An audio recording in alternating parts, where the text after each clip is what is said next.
কসবা, টালিগঞ্জ, যাদবপুর, নেতাজিনগর নামগুলোর সাথে নিশ্চয়ই আপনারা পরিচিত।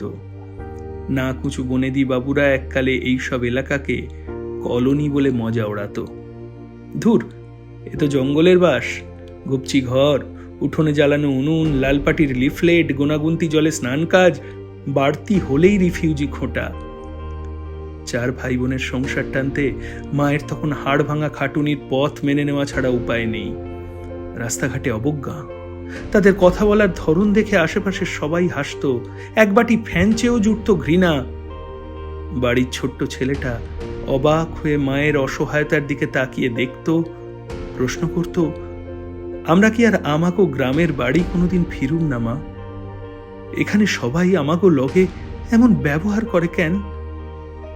মাথায় হাত বুলিয়ে দিয়ে মা বলতেন, দেখিস খোকা, একদিন এই শহর, এই বাংলার বুকেই আমরা আমাদের সেরা প্রমাণ করব। আমাদের শ্রেষ্ঠত্ব ওদের মানতে হবে। সেদিন ওরা তাকিয়ে তাকিয়ে দেখবে আমাদের স্পর্ধা।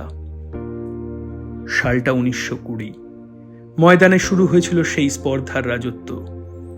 সুরেশচন্দ্র চৌধুরী 1920 সালে লড়াইয়ের মন্ত্রের সাথে যে লাল হলুদ পতাকা সঙ্গে নিয়ে ফুটবল মাঠে লড়াইটা শুরু করেছিলেন, তা আজ 105 বছর পেরিয়েও অমলিন, চিরনতুন।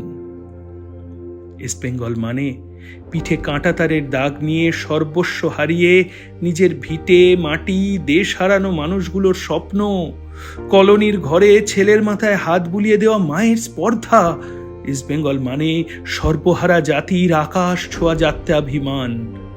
পূর্বপুরুষদের সেই লড়াই নিয়েও লাল হলুদ পতাকা আজও রক্ত মশালের তেজে উজ্জ্বল। না, তার নামের আগে কোনো সদ্যজাত ক্লাবের নাম নেই, সে তার নিজের নামেই পরিচিত।